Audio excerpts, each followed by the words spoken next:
will informative and productive to you.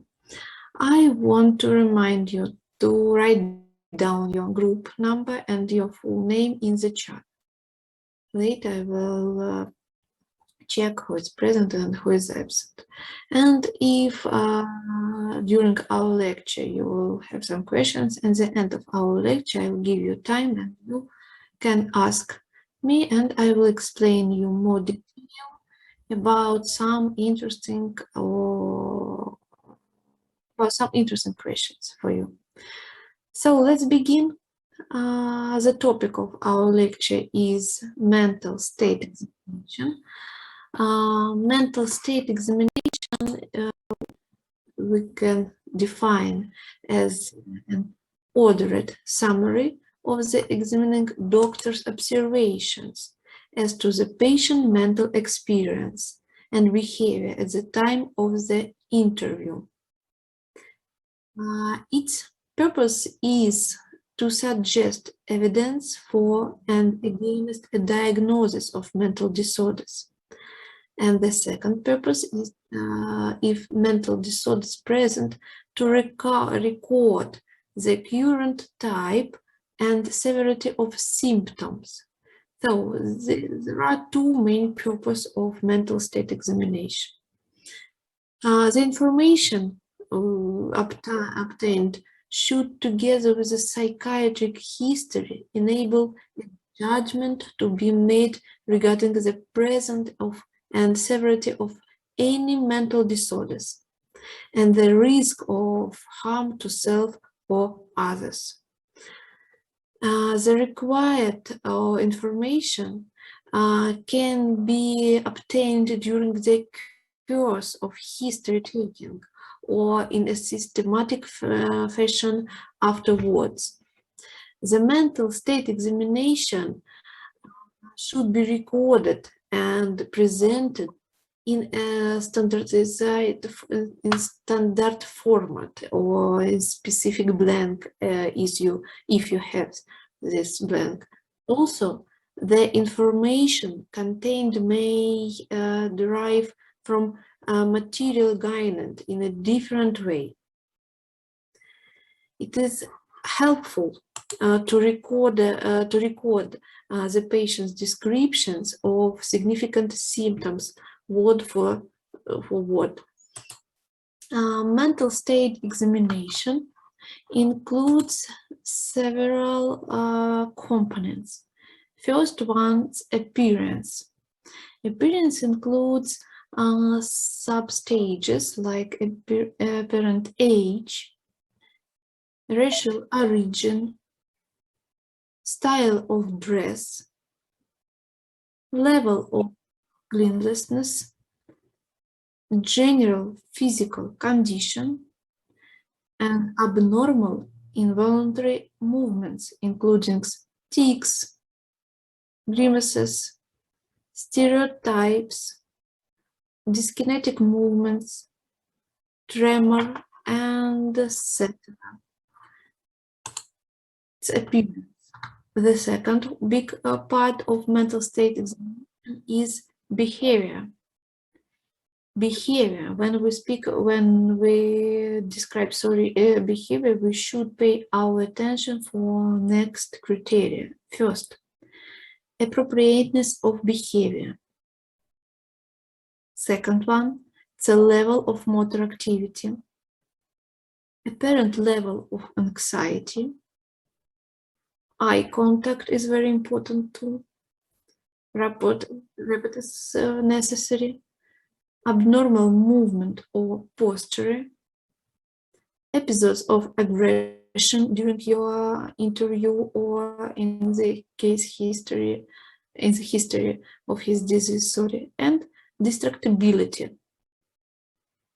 You can make photos of the screen and save it for you because it will help you when you will work with a patient or when you will prepare for our class. Okay, I hope that you have finished. Next part of mental state examination is speech. Some of you who have already had circle of psychiatry knows that speech is the best way to analyze and to describe biggest part of mental characteristic of mental conditions, and mostly for thinking. So when we analyze speech, we should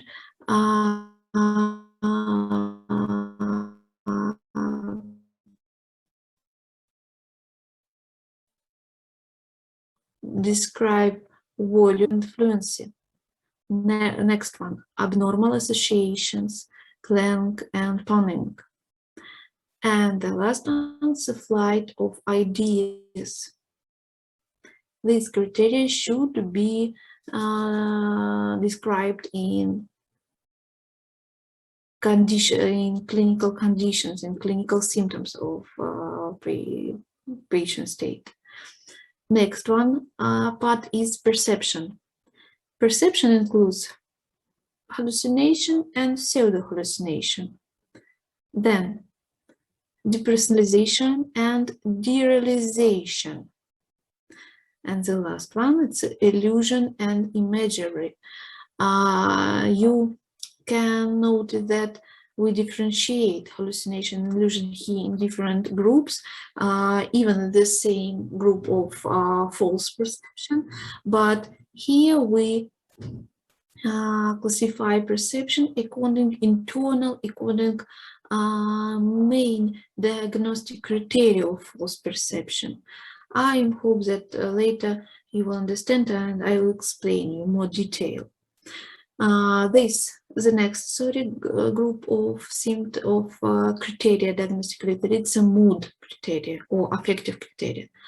When we speak about mood, it's necessary to say about subjective and objective assessment of the mood. Then, mood evolution should include the quality, range, depth, congruence, appropriateness, and communicability of the mood state, not affect mood state. Next one, it's anxiety and panic symptoms. Even it's a panic anxiety, or even it's a panic attack. And the last one, it's obsession and compulsions. The next form of mental state examination is thought form, thinking. When we differentiate, when we classify thinking into two big groups, according form and according content. So according form, we should pay our attention for linearity of the thought, then goal directedness of the thoughts, association quality of the thoughts, and formal thought disorder if patient has. Yes, because as I told in the beginning, that the main purpose of mental state examination to examine normal mental activity, to examine healthy person, and pathological symptoms if patient has psychiatric illness. The next part is cognition. When we speak about cognition, we mean attention and concentration. Next criteria is orientation to time, place, and into his personality. The next criteria in the cognition is the level of comprehension. And the last one, it's a short-term memory. It will be better if we will, in this criteria, we will combine whole symptoms of memory. Next one group, when we speak about content of thinking, we mean first of all delusions. Delusions. So today we will discuss with you what is it. The next one is overvalued idea. Next one, preoccupations. The next, obsessive thoughts, ideas, and impulses. Next, very important and sometimes necessary symptoms, it's a sort of suicide or self-harm, and thoughts of harm to others. Assess intent, lethality of plan or inequality. It's very necessary sometimes to ask patient about this criteria, because even he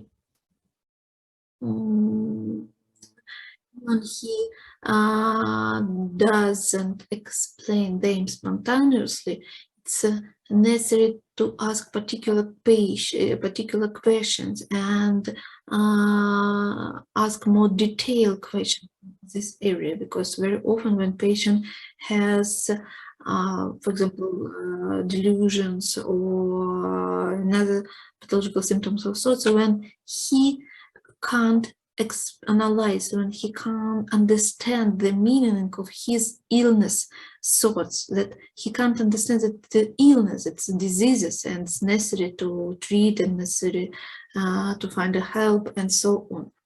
So mental state examination. First, a big part of mental state examination is thinking and speech. During all our lecture and during our course, we will combine these two components, components of mental activity in one, because they are associated and they depend from each other. So thinking, what is it thinking? We can define thinking is a mediated, generalized reflection of reality in the human mind with all its important ties and connections. This definition, is my opinion, they're more useful for us, because it describes and psychological and clinical medicine approach view in this area. Thinking is always based on a sensitive reflection of the world. The properties of things and phenomena, connections between them, are reflected in a generalized form as a type of notions or laws or essence. That is, the images of sensitive cognition are the material only with the help of which reflection can arise on the level of thoughts. It always develops as a result of knowledge acquired by a human being. There are three main categories of thinking. First one is concept, I mean normal thinking now. Yes, before we'll speak about pathological symptoms, it's necessary to understand what is it normal. Yes, what criteria should we use to analyze normal and pathology. So normal thinking. Concepts, what is it? Concepts are the reflection or in the mind of general and important properties of a group of initial objects or phenomena of reality. Concepts are the highest form of the reflection of reality, as they reflect the general, most important, regular properties of objects and phenomena. Defined concepts reflect the ties and relationship between objects and phenomena. Abstract concepts don't reflect real objects or phenomena. They reflect only certain properties of objects, combining internotions or on the basis of abstractions of the given object. In practice, thinking as a separate mental process doesn't exist. It exists invisibly in all other cognitive processes. I mean, perception, we have already discussed in the previous what is it, perception, or attention, memory, and etc. Thinking is a generalized cognition of reality, where the words, language, functions of analysis are most important. With development of psychology, language, studying activities, one can follow gradual development and improvement of thinking with all its features inherent in the given historic era, and appropriate individual conditions of development. Find microenvironment. By microenvironment, I mean a structure of society, of particular society. Next form of categories of thinking, it's a judgment. What's mean judgment? Judgment is a reflection of links between the subject and phenomena of reality, or between their properties and signs. Judgment is a result of somebody's expression about something. They affirm or reject any relations between subjects, events, and phenomena of reality. Sorry.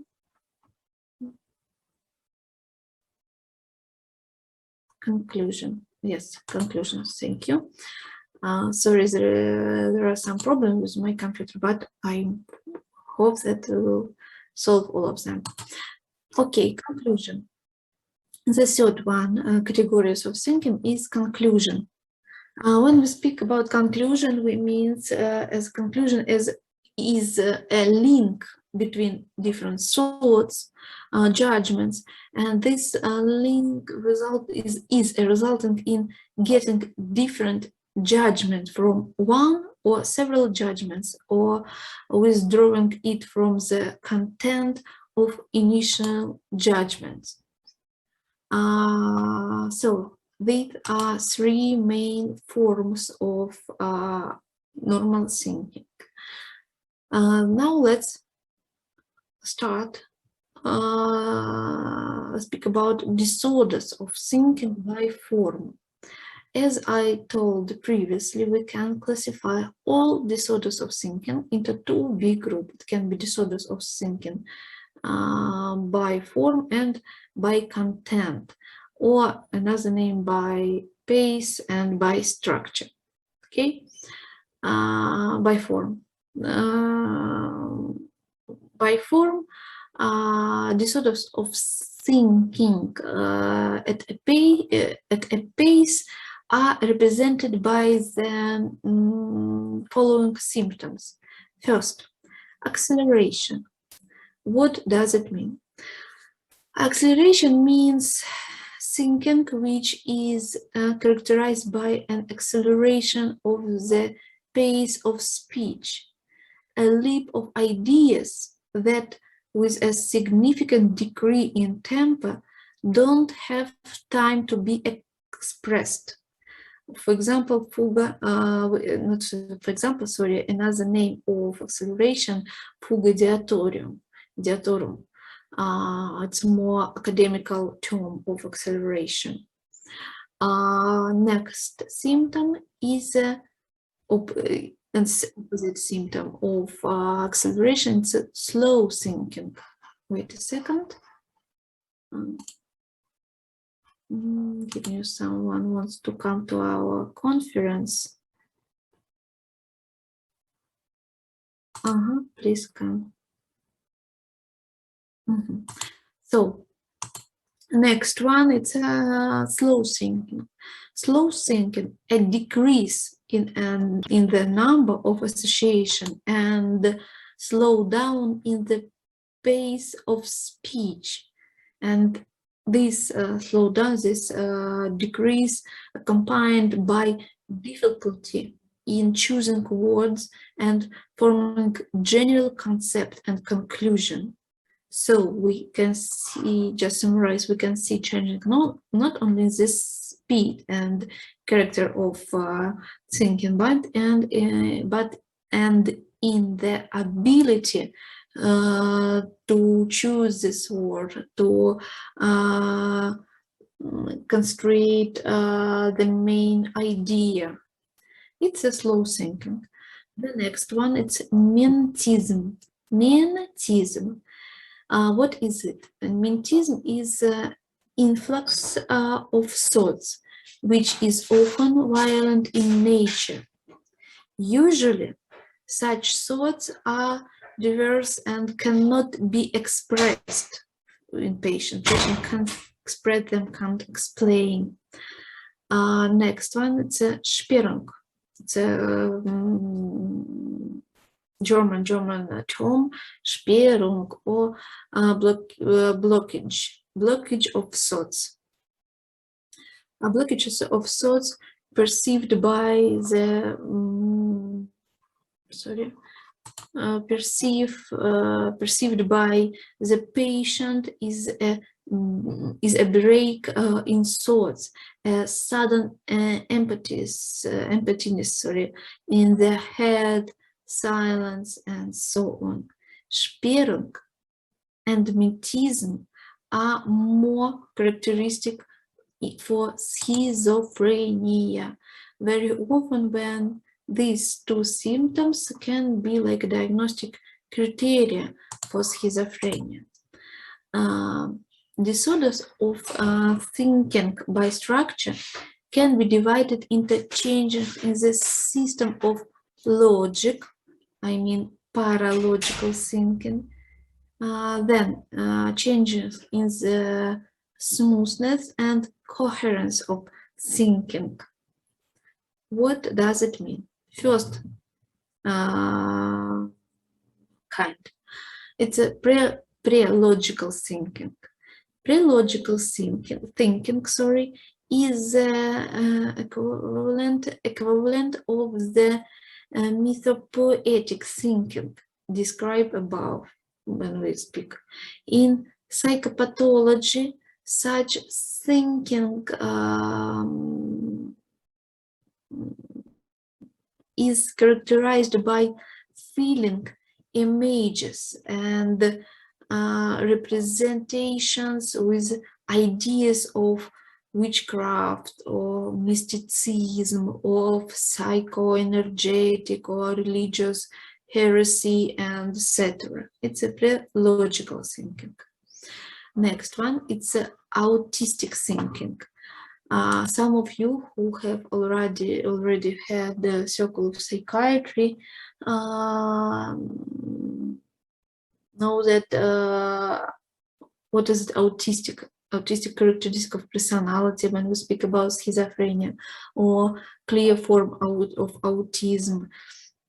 It's very common psychiatric pathology, and there are a lot of information about this pathology, and I hope, I'm sure that some of you have already knew about this. So autistic thinking is characterized by the patient's immersion in the world of his own fantasies, which in symbolic form of compensate for inferiority complexes. It's autistic thinking with external coldness,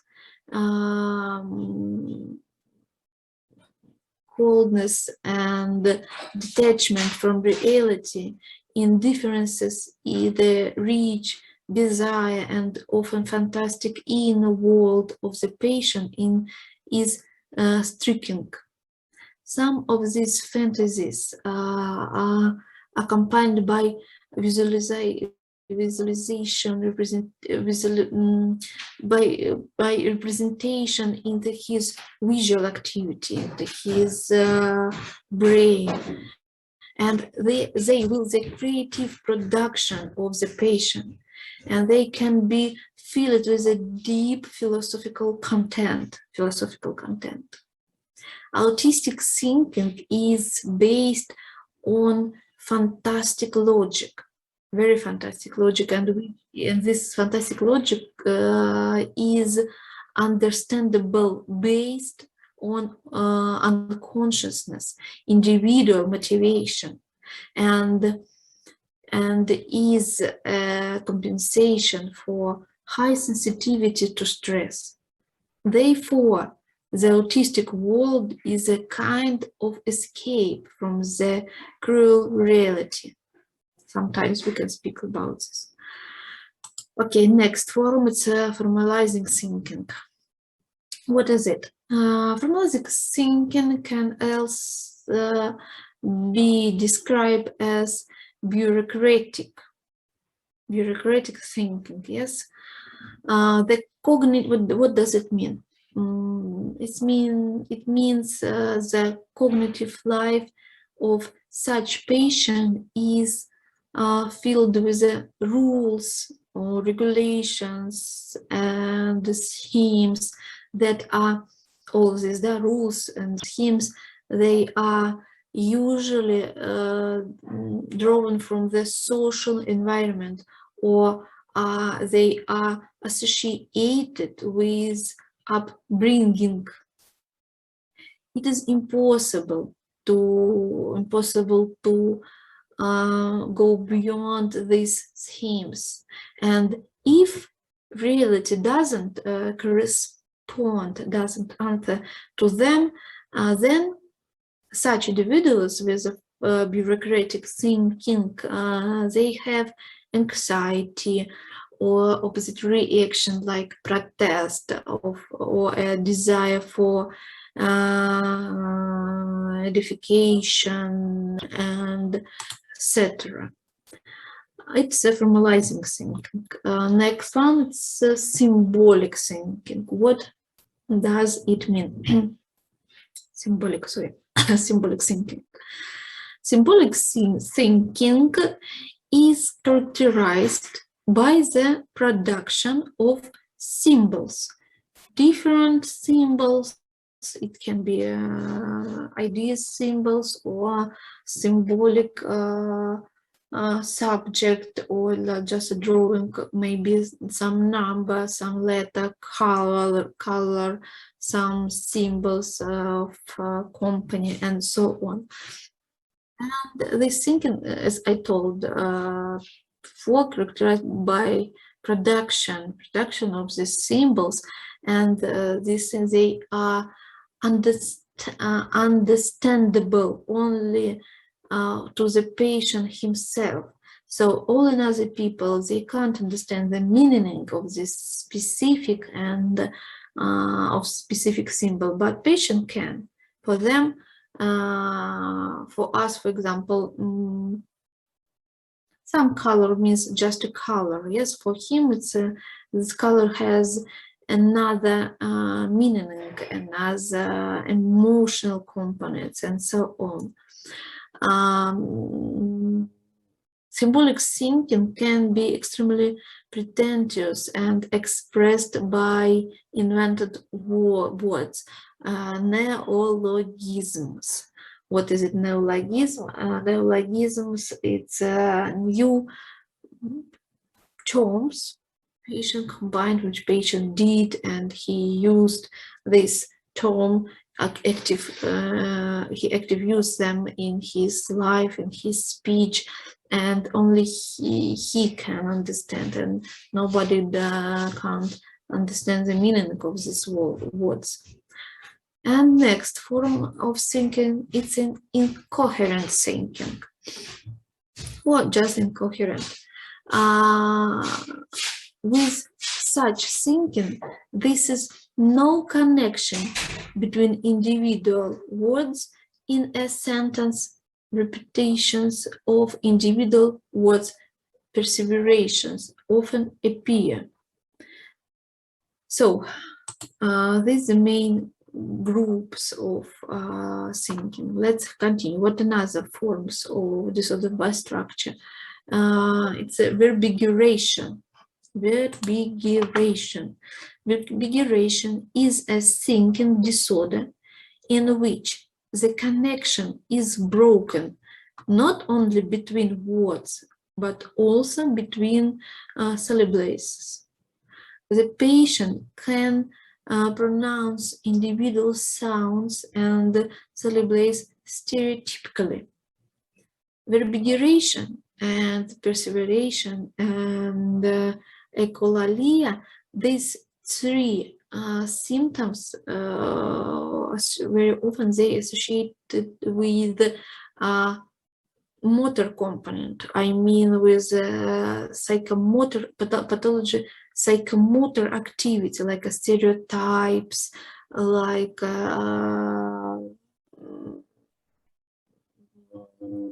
tics, posturing, and some pathological activities symptoms. Verbigeration. Next one, the perseverations. They are the steady repetition of the phrase or activity or emotion or sensation. Very often when patients with perseveration, they can say for you that I can't continue my speech. I stop in this particular term or letters, and I can't continue. Like stop, and even he wants, but he can't. Next one, the speech stereotypes. Speech stereotypes can be expressed as repetitions of individual words, as well as phrases or sentences from several letters to several words into sentences. It's a stereotypes, but more often when stereotypes include only one or two phrases, words, yes. Patients with stereotypes can tell the same stroke or jokes and so on as symptom of gramophone record. In some literature, if you will read some extra material, maybe articles, scientific articles, or another student's book, workbook, you will find this name of this term as a symptom of a gramophone record. Very odd, very old symptom, but sometimes useful. Next one, symptoms, it's a coprolalia. Coprolalia. Coprolalia is the predominance of absence phrases and phrases in speech absence, sometimes with the complete displacement of ordinary speech. It's a coprolalia. Next one, it's disorder of thinking by content. When we speak about disorders of thinking by content, of course, we mean the terms of content, which includes delusional ideas, obsessive ideas, and overvalued ideas. There are only three big groups: delusion, obsessive, and overvalued idea. What is it, delusion? It's very necessary to know this term because delusion as a hallucination is the basis of psychosis. And as you know, psychosis, it's